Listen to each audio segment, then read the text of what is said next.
Hello, I'm Pam Hoffman, Everyday Spacer. I'm Jeff Miller, 2049 Outfitters. At Everyday Spacer, we show regular folks how to personally and directly participate in space exploration, science, and astronomy.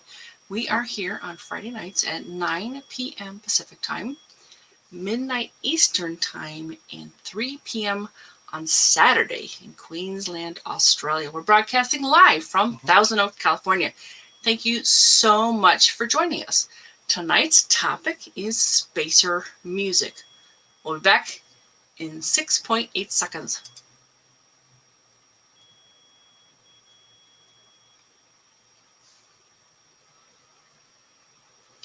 We would like to know if you have any spacer music that you know about that we should hear. Yeah, just put it in the comments, and we'll see it while we're going through the presentation. Hey, Cliff. So glad you could join us all the way from Australia. Appreciate that. All right, so tonight Jeff has compiled a list of some examples of what we call spacer music. So I will go ahead and share the screen on that, and Jeff will take it away. Okay, well, this goes off of my definition of spacer music, so you can all use it if you like or not. But basically, several categories. First one, classical music. And first one I'm going to talk about is Blue Danube from Space 2001. I mean, anyone of my generation probably can't see something floating in space without hearing Blue Danube in your head, just from the movie Space 2001.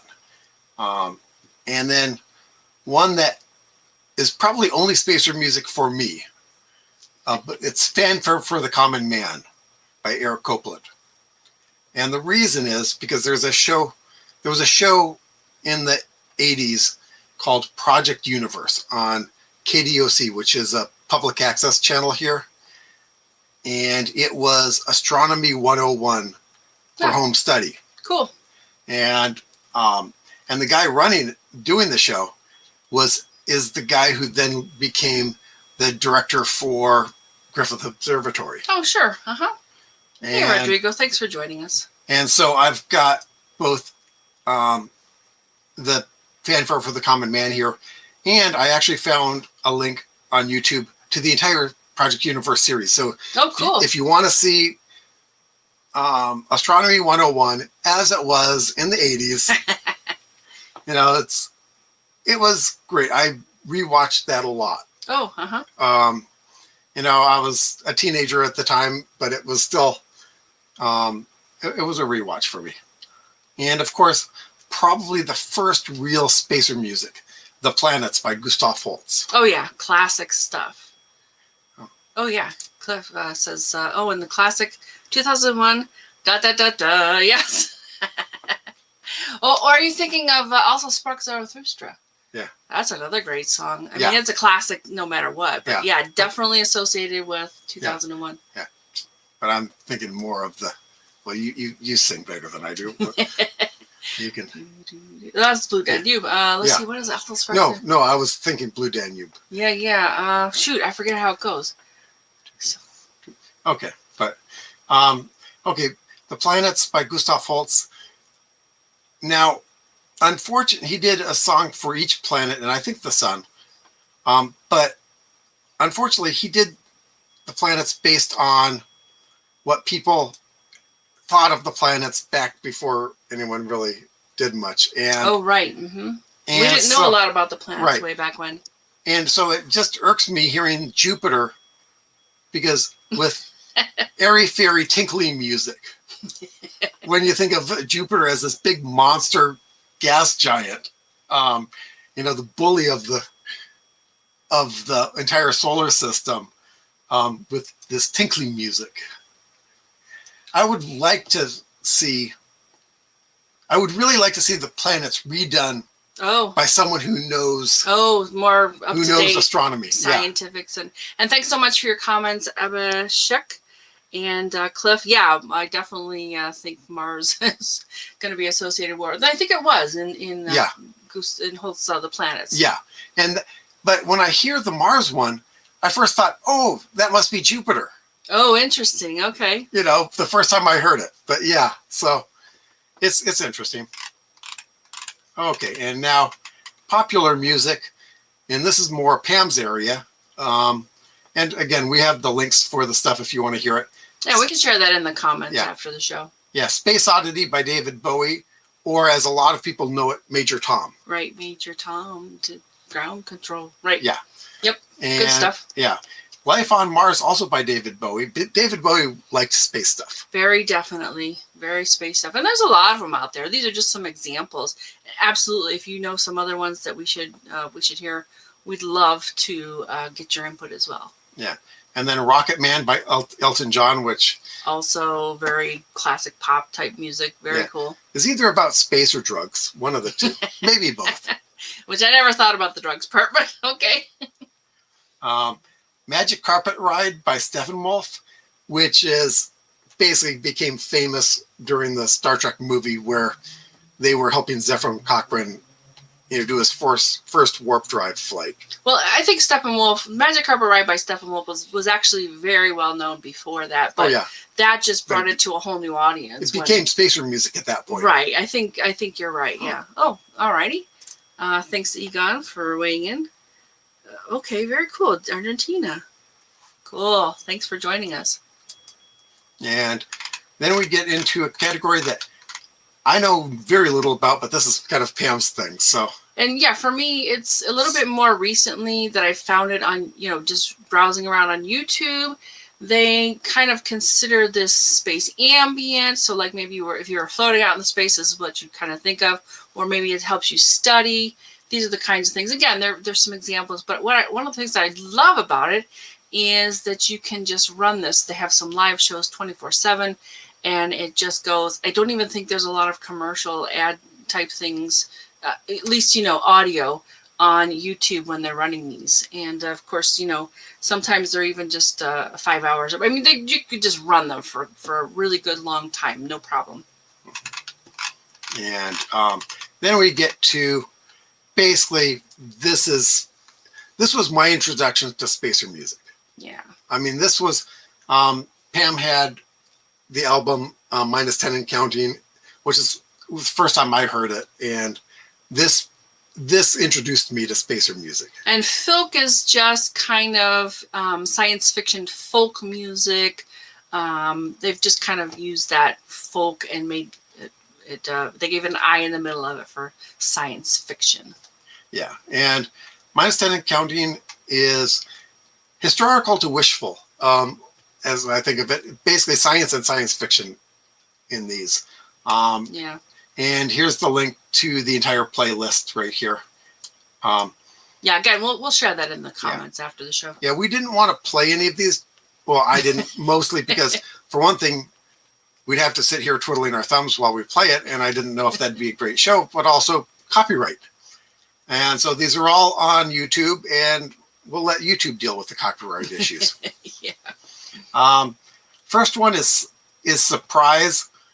And that's a very fun song. Yeah, it's a very fun song. It's about Sputnik going up. Yes. And people's reaction to it. Yes.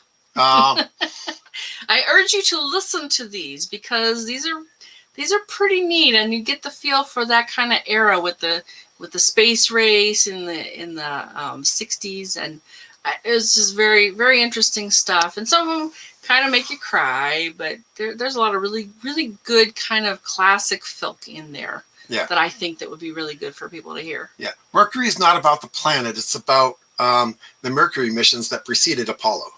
Right.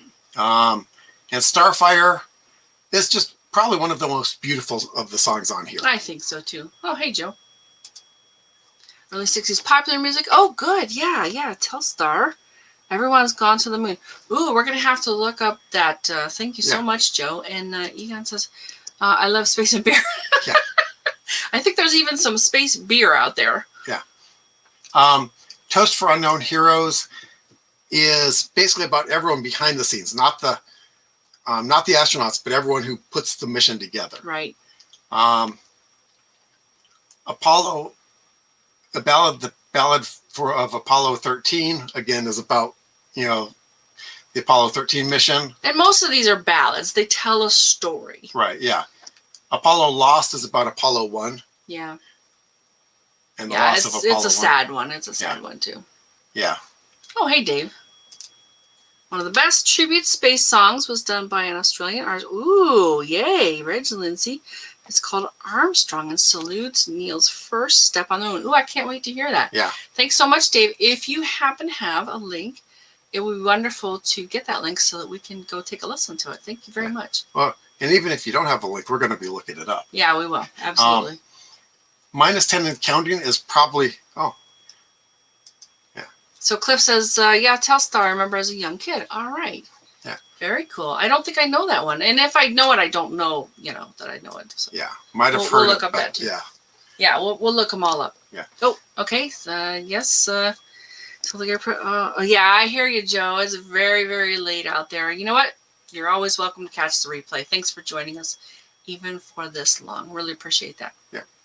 -10 and counting is probably the most downbeat of all of them. And it talks basically about how we're running out of time to get to space.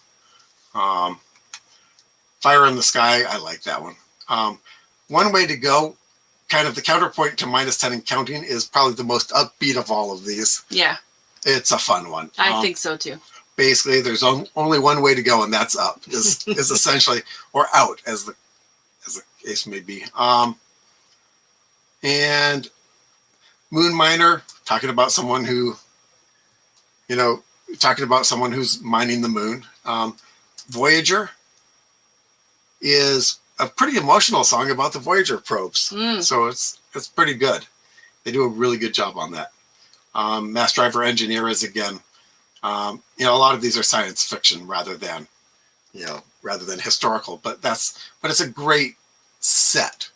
There's a lot the composition overall, I think, is very cohesive. It's kind of raw. They've done some other, similar works that are much more produced. I actually like this one a very, very lot. It just makes me feel like I'm sitting around a campfire on an alien planet singing with my friends. It's really kind of cool. Yeah, and it's the most filky of the versions, and it's the one that I like the best too. Yeah, I think you're right when you say it's the most filky of the versions. Yeah, basically, I can see people at a con whipping out in an instrument and accompanying someone playing, singing this, and which is what filk is at a con. It's pretty much a gathering of folks and singing songs that are songs for the space age, basically. Yeah. They take turns singing and sometimes accompanying each other.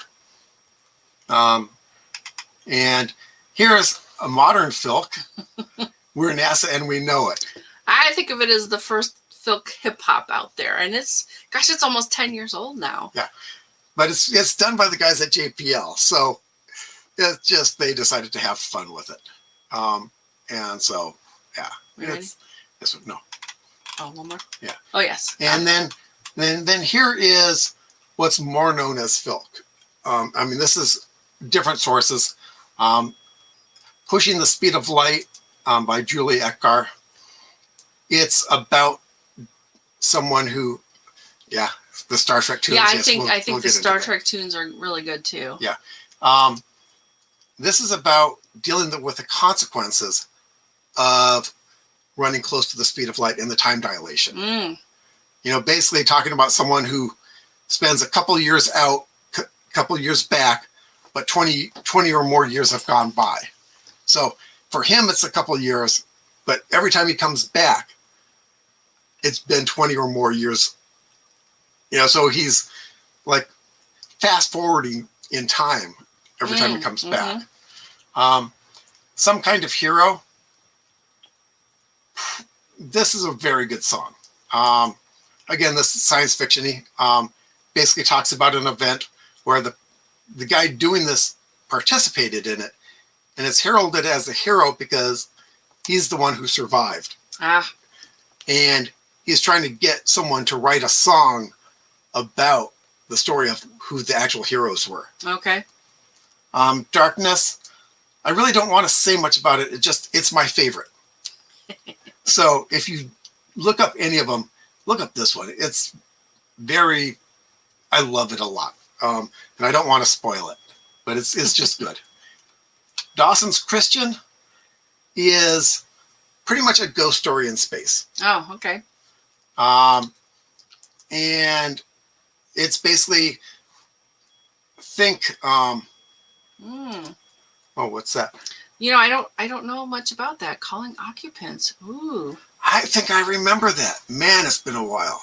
It's a space related song? Yeah. How cool. I used to like the Carpenters. Yeah, they're very good. Thanks, David. We're gonna have to look that up. Yeah. But yeah, it's about a ghost ship. Okay. Also high energy, so it's kind of like okay. Guardians is a very good song about either ghosts or a guy's hallucination, an astronaut's hallucination of astronauts who've died in the past, basically cajoling him into taking the actions that will save his life. Just keep at it, keep going, that sort of thing. Doesn't matter that your legs don't work. You've got 2 arms, get yourself over there. And then this is a fun Cliff mentioned Star Trek tunes and Banned from Argo.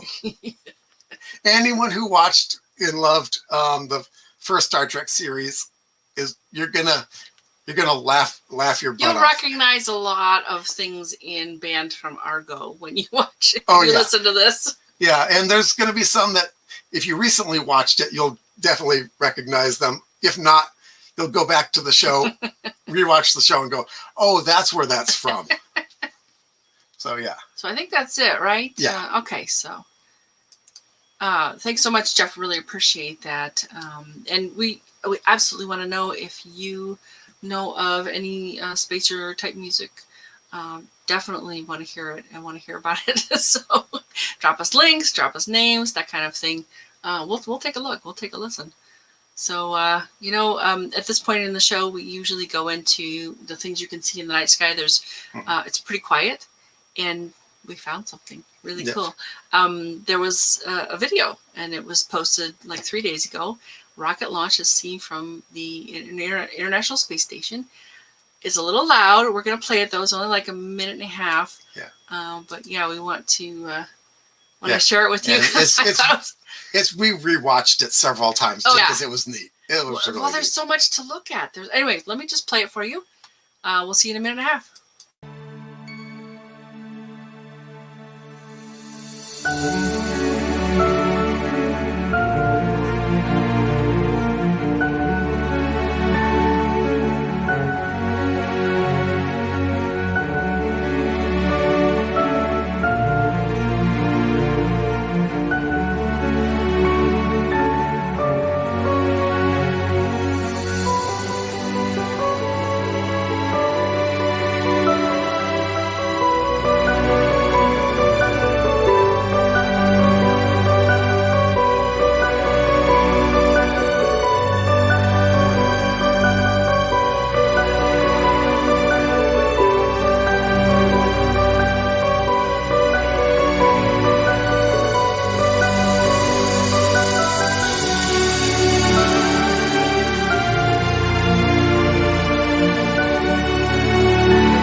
So there is so much going on in there. I absolutely think you'll want to run it a few times just to see all the different aspects of it, the atmosphere and anyway, it was just so good. And if you want to find it, there is the link, and we can drop that into the comments as well, so that you can click if you want to see that. Anything else you got to say about that? Well, to me, it was just really neat. Different perspective on it. You can you can actually see the main stage landing from there. Yeah. That's just, yeah. Yeah, very, very cool. I mean, I've seen several launches from the ground, but never one from the International Space Station. So have fun with that. So this week, yeah. Well, oh, yeah, Red Dwarf. Yes, right. Thanks for remembering. Well, it's a great show, but it's not really. Well, I don't know. I guess the music could be sort of spacer music. I don't remember, but boy, what a good show. We really enjoy that too. Thanks, Cliff. Thanks very much. All right. The subtitle for that show is "Idiots in Space," I think. Oh, I don't know that one. Fun. So I'm going to leave that link up for you if you want it now, and we'll put it in the comments later on. All right. So what you can see in the night sky this week, that's May 21st through May 28th. The moon is 10 days old. The full moon is on the 26th. In fact, it is a full flower moon, a super moon, and this time around, it's a total eclipse. And the regions that are going to see at least some of this eclipse are South and East Asia, Australia, much of North America, South America, Pacific and Indian Oceans, and Antarctica is mostly over the Pacific Ocean. Like, we're going to get 14 minutes of totality here in Southern California, and it's going to be like 4 in the morning. So not that exciting for us in some ways, but you can still do some good science with that. So if you want to see that total lunar eclipse, on the 26th, and that's it for the week. That's our one big thing for the week. Mm-hmm. Okay, so if you or someone you know has done something interesting involving space exploration, science, or astronomy, we'd love to share our live. Join us again next Friday, May 28th, and we'll share Pam's conversation with David Dickinson. We taped a conversation with David on May 7th, and we'll share parts of it during our live show on the 28th. Yeah, David and I talked for some 40 minutes, and we can only show 10 minutes at a time on this particular platform, StreamYard. So we're going to have to try and split it up and show you what we can of that conversation. And it's really late for Dave, so that's why we taped it in advance. This will be the first time we've taped it and tried to figure out how to run it. And you may know Dave because he is a pretty famous author. And so there's a link to find him on Amazon. Oh, thanks, Cliff. Oh, very cool. Yes. Oh, yeah. I saw your post on Facebook. Yeah, that's going to be really good. I hope you have great weather and that you get a lot of people turning out. So you said something about 6 telescopes that you could bring out there. Mm-hmm. And I can't read this one. Oh, yeah. Do yourself a favor. Play Armstrong by Reg Lindsay. Guys, it's a tribute to our space program, and the words will chill you. Okay, yeah. Excellent. Definitely, yeah. We know what we're doing on Saturday with all of the suggestions that people have given us. Oh, so yeah, if you have a link. Or we can find it. Australia gets all, he's got another comment. Oh, okay. David says Australia gets all of the total lunar eclipse next week on the 26th. Yeah. Very cool. David, I don't know how we would run it here because we'd have to download it and then upload it to StreamYard to play it. So we can't do stuff like that on the fly. At least not as far as we know with StreamYard. We'll have the download time is what's prohibitive there. Yeah. The only other thing that we could do would be to play it on my computer and turn my speakers up really loud and hope you guys can hear it through the mic on our webcam, which again wouldn't be a great experience. So we're just going to encourage everyone to go listen to it for themselves and add links into the comments. Yeah. In like Dave's on YouTube. So yeah, can't wait to hear it though. And tell us next week how the eclipse went for you. Can't wait to hear about that too. Oh, and we've got another one. Okay. Thanks so much for the congratulations. Yeah. And thanks for joining us all the way from Mexico, Daniela. Awesome. We've had a great crowd tonight. Thank you very, very much for being here. Daniela and Dave and Cliff and Joe and Egon. And I know we had more. Rodrigo and everybody. Yep. Awesome. Okay, so I think that's it for us, unless you have any other thoughts or questions for us. Yep. Next time, Cliff. You've got one more, I think. Nope. Oh, what does he say? He just says Night. next. Oh, good. Very good. Thanks so much. All right. We'll send it home now and see you next week. Oh, yeah, Dave, on the 28th. Can't wait to share that with you. Mhm. All right. Have a good one. Okay. See ya. Bye-bye.